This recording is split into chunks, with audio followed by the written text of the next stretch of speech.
The child presses her face against the window as dawn breaks over Drury Lane. She watches the watchman nail boards across the doorway opposite, his hammer blows echoing through the empty street. A red cross appears on that door, painted in swift strokes, dripping like blood down the weathered wood. Below it, the words, "Lord, have mercy upon us." Her mother pulls her away from the glass, whispers that she must not look, must not wonder. But the girl has already counted. 17 houses on this street now bear the mark. 17 families sealed inside with their dead and dying. The smoke from the lime pits drifts through the city, thick enough to taste.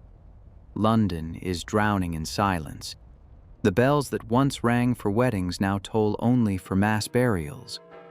And still the carts come rolling through the darkness, their drivers calling out in voices raw from shouting, "Bring out your dead, bring out your dead." 3 years before, London surges with life and ambition. The Restoration has brought King Charles back from exile, and with him comes color and laughter after the gray years of Puritan rule. The theaters have reopened their doors. The taverns overflow with merchants and sailors, apprentices and gentlewomen. Music spills from the windows of Whitehall Palace, where courtiers dance in silks imported from Lyon and Venice. The city sprawls across both banks of the Thames, 500,000 souls pressed into medieval streets that were never designed for such numbers. Houses lean across the lanes, their upper stories nearly touching, creating shadowed tunnels where sunlight reaches the cobblestones for only an hour each day. In Cheapside, the goldsmiths display their wares behind leaded windows. At Billingsgate, fishwives gut the morning catch, their knives flashing silver in the light.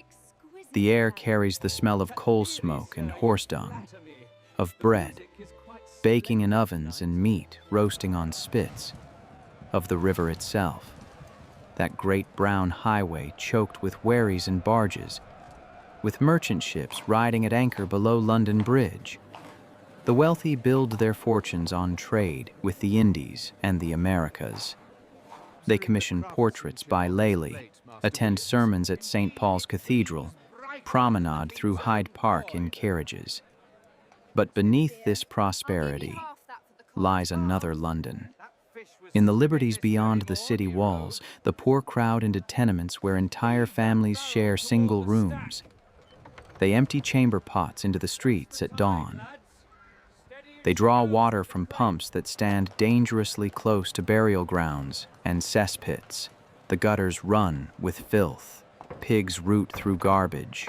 And in the darkness beneath floorboards, in the thatched roofs, in the holds of ships and the cellars of warehouses, the rats multiply. Brown rats, black rats, rats as large as cats. No one pays them much attention. Rats are simply part of city life, as common as sparrows. No one notices the fleas that live in their fur, tiny passengers carrying invisible death. The plague does not begin in London.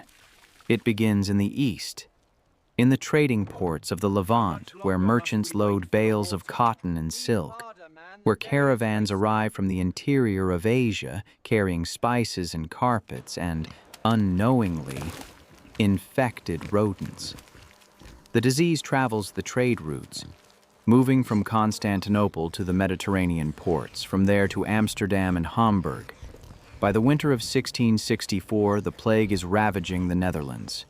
The Dutch are at war with England, their merchant fleets disrupted, their ports under blockade. But disease respects no embargo, acknowledges no battle line. It crosses the channel in the hold of a smuggler's vessel, perhaps, or in a shipment of goods that slips past the customs men at the London docks. The first cases appear in the parish of St. Giles in the Fields in December, in the cramped dwellings near the waterfront where sailors and dockhands rent rooms by the week. A cloth merchant named John Vickers collapses in his shop 3 days before Christmas. By nightfall, black swellings have erupted in his neck and groin, buboes the size of plums that pulse with infection. His wife tries to lance them with a heated knife, following the advice of a barber surgeon, but the fever will not break. Vickers dies screaming, thrashing in his bed, blood seeping from his nose and mouth. Within a week, his wife follows, then their eldest son. The parish clerk records the deaths as spotted fever, nothing unusual for winter. But through January and February, more families in St. Giles fall ill. The symptoms are unmistakable to anyone who has lived through previous outbreaks.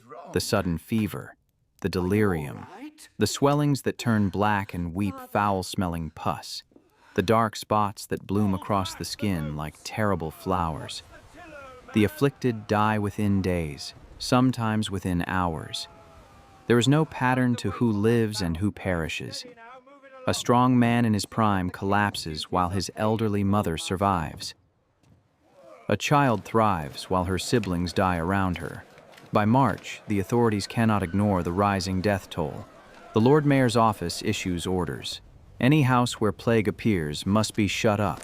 Its occupants, sick and healthy alike, locked inside for 40 days. A watchman will stand guard to ensure no one leaves. Food and water will be passed through the windows. The city resurrects regulations from earlier epidemics, rules written in times of desperation. They appoint searchers, old women paid 6 pence per corpse to examine the dead and report the cause of death. They hire examiners to verify the searchers' accounts, but the system is corrupt and easily manipulated. Families hide their sick, bribing the searchers to record deaths as fever or consumption, anything but plague. To be sealed in your house is a death sentence. The healthy are trapped with the dying, breathing the same air, sharing the same water. Better to conceal the illness, to move the sick to relatives in other parishes, to flee if you have the means. April brings the first exodus.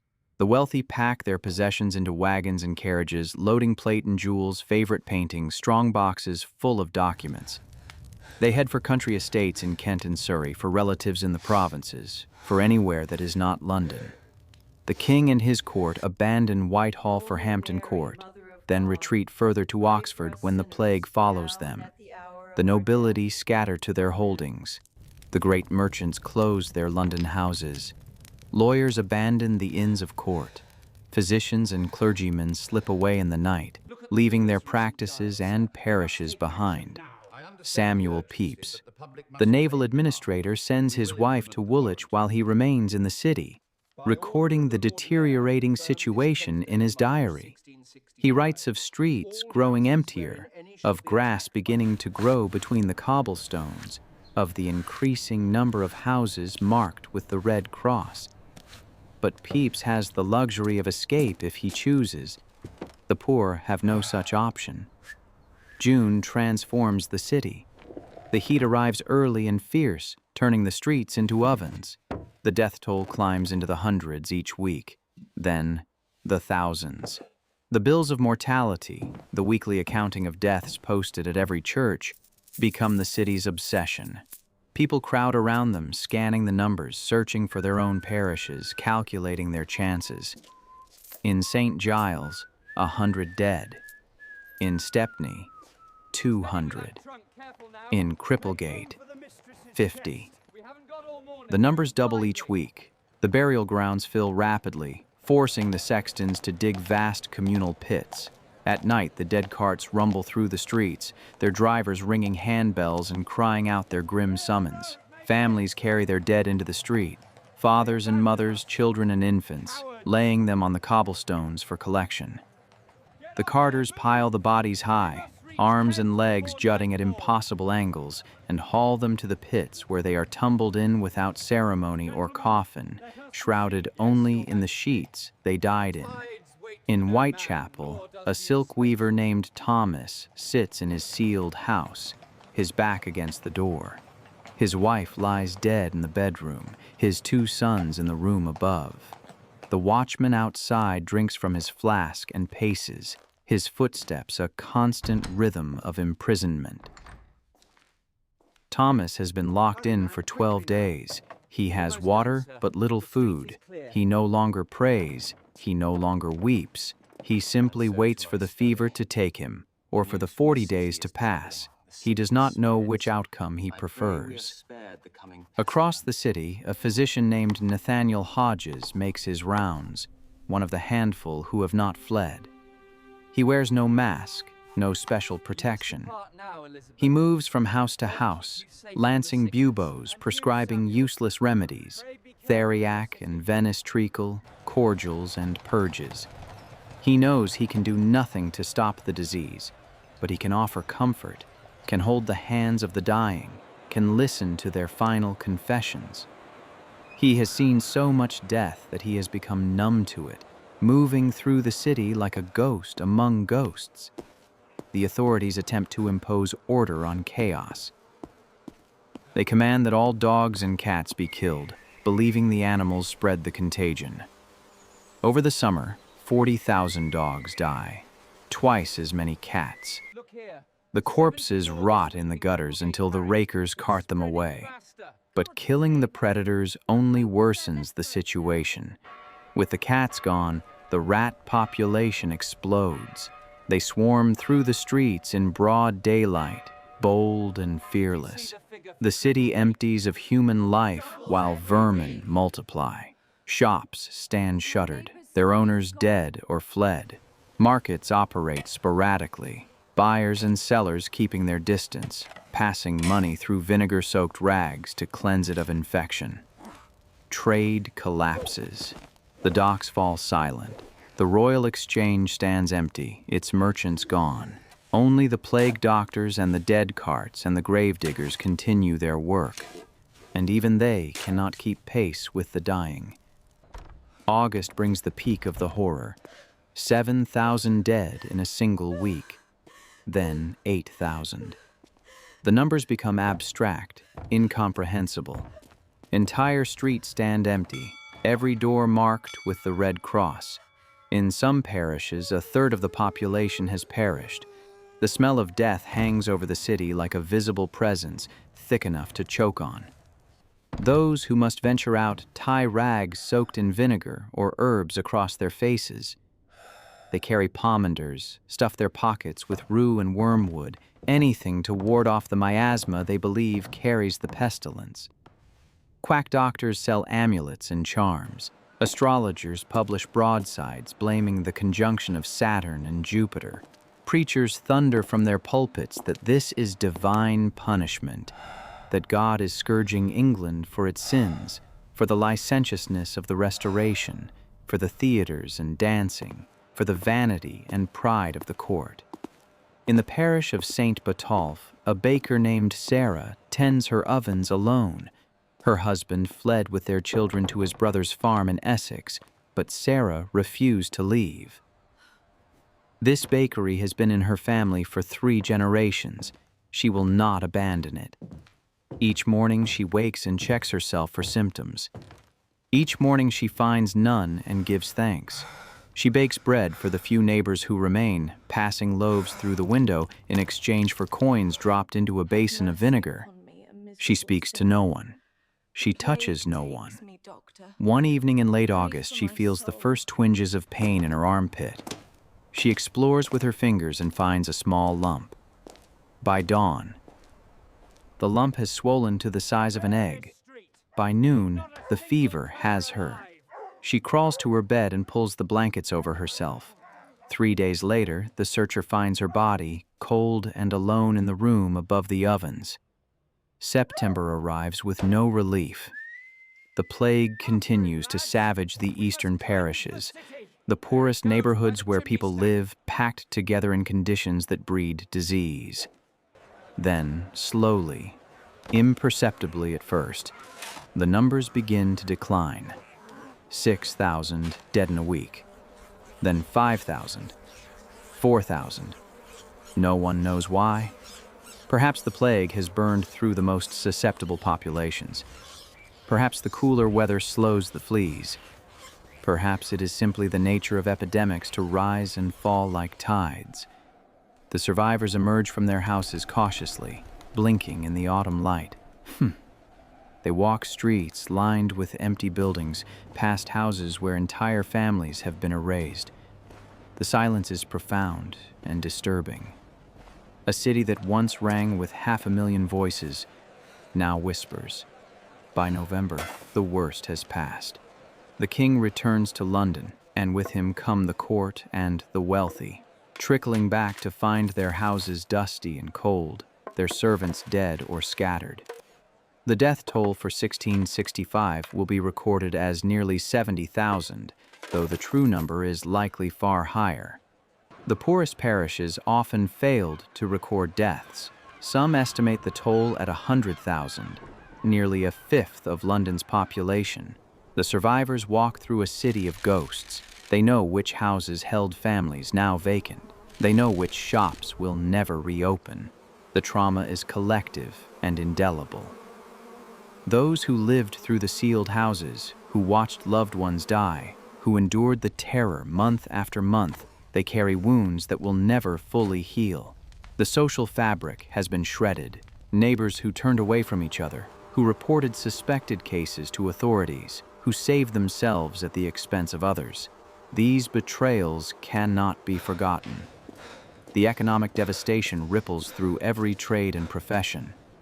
Entire guilds have lost half their members. Orphans overwhelm the charity wards. Property stands empty, its owners dead, its inheritors fled or perished. The markets struggle to revive. Commerce, built on networks of trust and credit, must be reconstructed from fragments. Yet London is resilient. The city has endured fires and plagues before. Slowly, painfully, it begins to rebuild. Shops reopen. Apprentices return to their masters. Ships dock at the wharves. The bells ring for weddings again, though also still for funerals. Life reasserts itself, as it always does, with stubborn persistence. But the city that emerges is different in subtle and profound ways. The survivors have learned that institutions fail, that authority flees, that faith offers no protection. They have learned to rely on themselves, on their own endurance and courage. This hard knowledge will shape London's character for generations, and within a year, the city will face another trial. In September of 1666, a fire starts in a bakery on Pudding Lane and spreads through the tinder-dry wooden buildings, consuming the medieval city in 4 days of apocalyptic flames. 13,000 houses burn, along with St. Paul's Cathedral and 87 parish churches. But the fire also purifies, incinerating the cramped lanes where plague bred, killing the rats and fleas. When London rebuilds, it rises in brick and stone, with wider streets and better planning. The Great Fire accomplishes what the plague could not. It forces the city to remake itself. The Great Plague of 1665 marks the last major outbreak of bubonic plague in England, though the disease will continue to devastate continental Europe for decades. No one in 1665 understands what causes it. They do not know about bacteria, about Yersinia pestis carried by fleas that infest rats. They do not understand that sealing houses spreads infection, that killing cats worsens the rat problem. They fight in ignorance with courage and desperation against an invisible enemy. It will take 2 more centuries before science reveals the mechanisms of contagion, before public health can be based on knowledge rather than superstition and fear. Yet the lessons of 1665 transcend medical understanding. The plague reveals how quickly civilization's veneer cracks under pressure, how easily communities fragment, how unequally disaster strikes. The wealthy escape while the poor die. The powerful flee while the powerless remain. These patterns repeat across centuries because human nature remains constant. When we face modern pandemics, we follow scripts written long ago. The impulse to flee or to seal ourselves away. The search for scapegoats, the spread of misinformation. The conflict between liberty and public safety. The exhaustion of those who stay to care for the sick. The Great Plague reminds us that we are not the first to walk through such darkness. Cities survive, people endure. Even when a fifth of the population perishes, life continues. There is no comfort in this knowledge, only truth. The red crosses have long since faded from London's doors. The plague pits lie beneath modern streets, unmarked and forgotten. But the experience of that terrible year echoes forward through time. It shaped a city and a nation, demonstrated both humanity's capacity for courage and its willingness to abandon the vulnerable. The watchman at his post, the physician making his rounds, the baker at her ovens, the weaver sealed in his house, these images persist because they are universal, because they belong not just to 1665, but to every age when crisis tests what we are willing to do for each other and what we are willing to sacrifice to save ourselves. I'm Marcus Harrow, watching the past so we can understand the present, until the next era.